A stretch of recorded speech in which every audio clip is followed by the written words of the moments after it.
اعوذ باللہ من الشیطان الرجیم بسم اللہ الرحمن الرحیم۔ میرے حالیہ کالم کا عنوان ہے کراچی گول پلازہ کی آتش زدگی، غفلت اور بد انتظامی۔ کراچی کے گول پلازہ میں حالیہ آتش زدگی نے ہمیں ایک بار پھر اس تلخ حقیقت کے سامنے لا کھڑا کیا ہے کہ ہمارے شہری مراکز کس قدر غیر محفوظ، بے ترتیب اور غفلت کی نظر ہو چکے ہیں۔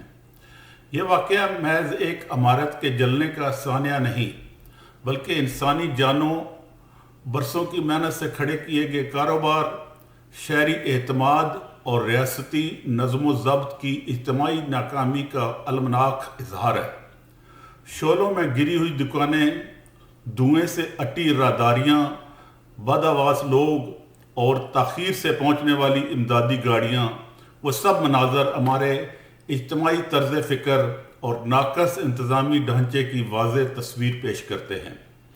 ایسے موقع پر یہ سوال محض جذباتی نہیں بلکہ فکری تقاضا بن جاتا ہے کہ آخر ہمارے ہاں ایسے صانعات بار بار کیوں جنم لیتے ہیں؟ کیا یہ محض اتفاق ہیں یا اس کے پیچھے ایک طویل سلسلہ غفلت ہے جس میں ناقص منصوبہ بندی، کمزور قوانین، غیر مؤثر عمل درآمد اور منافع کی اندھی دوڑ شامل ہے؟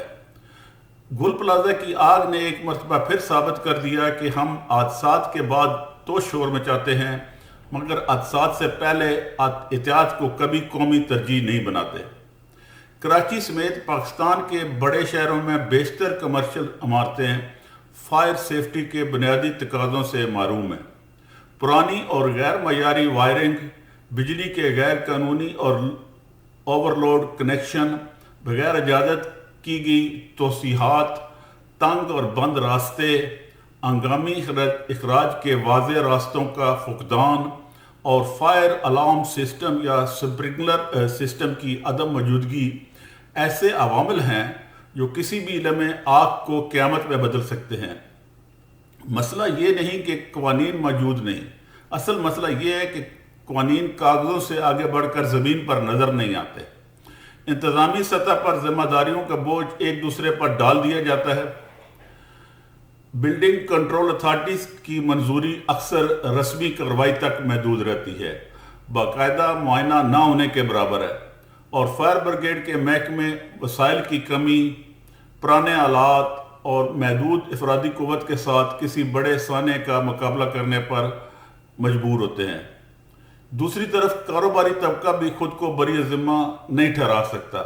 حفاظتی انتظامات کو اضافی خرچ سمجھ کر نظر انداز کرنا، غیر تربیت یافتہ الیکٹریشین سے کام لینا اور ضابطوں سے چشم پوشی کرنا دراصل انسانی جانوں کو منافع کی بھینٹ چڑھانے کے مترادف ہے۔ گل پلازہ کی آتش زدگی نے صرف دکانیں اور سامان نہیں جلایا بلکہ شہریوں کے دلوں میں عدم تحفظ کا احساس بھی گہرا کر دیا۔ کاروبار بند ہوئے، روزگار متاثر ہوا اور سرمایہ کاری کے اعتماد کو شدید نقصان پہنچا۔ ایسے واقعات کسی بھی شہر کی معاشی نبض کو کمزور کر دیتے ہیں۔ لوگ شاپنگ سینٹرز اور کمرشل عمارتوں میں جانے سے ہچکچاتے ہیں اور یہ خوف آہستہ آہستہ اجتماعی نفسیات کا حصہ بن جاتا ہے۔ اگر ہم اس صورتحال کا تقابل آسٹریلیا جیسے ملک سے کریں تو فرق محض وسائل کا نہیں بلکہ ترجیحات کا نظر آتا ہے۔ یہاں فائر سیفٹی ایک رسمی ضابطہ نہیں بلکہ ایک عملی ثقافت ہے۔ ہر کمرشل عمارت کے لیے سخت بلڈنگ کوڈز موجود ہیں جن پر عمل درآمد لازم ہے۔ Fire alarms, sprinkler system, smoke detectors, fire doors اور واضح ایمرجنسی ایگزٹس کے بغیر کسی عمارت کو استعمال کی اجازت نہیں دی جاتی۔ سب سے اہم بات یہ کہ یہ نظام صرف کاغذوں تک محدود نہیں رہتا بلکہ ہر سال باقاعدہ جانچ پڑتال کے ذریعے اس کی تصدیق کی جاتی ہے۔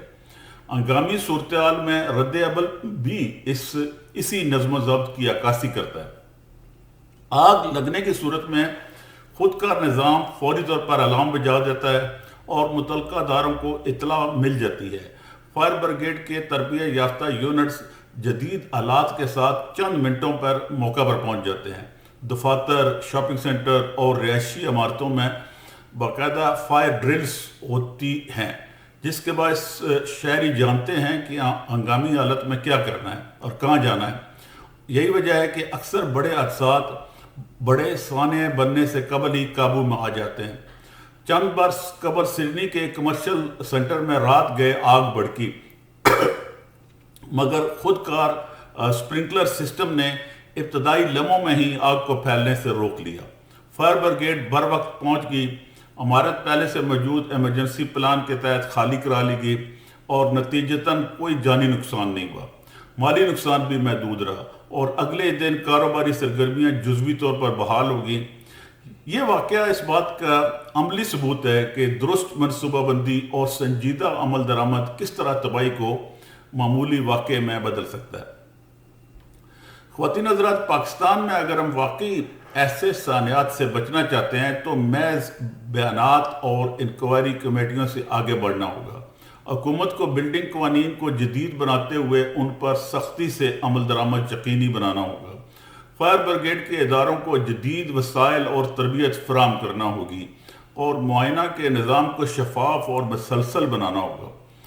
اسی طرح شہریوں اور کاروباری طبقے کو یہ بھی سمجھنا ہوگا کہ حفاظتی انتظامات کوئی اضافی بوجھ نہیں بلکہ زندگی کی ضمانت ہے۔ آخر میں یہ سوال نہیں کہ گول پلازہ میں آگ کیوں لگی، اصل سوال یہ ہے کہ کیا ہم اس آگ کی روشنی میں اپنا رویہ بدلنے کو تیار ہیں یا نہیں۔ اگر ہم نے اس سانحے کو بھی ماضی کی طرح بلا دیا تو شعلے پھر اٹھیں گے، کسی اور پلازہ میں، کسی اور بازار میں، کسی اور شہر میں۔ فرق صرف اتنا ہوگا کہ اس بار بھی ہم افسوس کریں گے، تعزیت کریں گے اور چند دن بعد اگلے حادثے کے منتظر ہو جائیں گے۔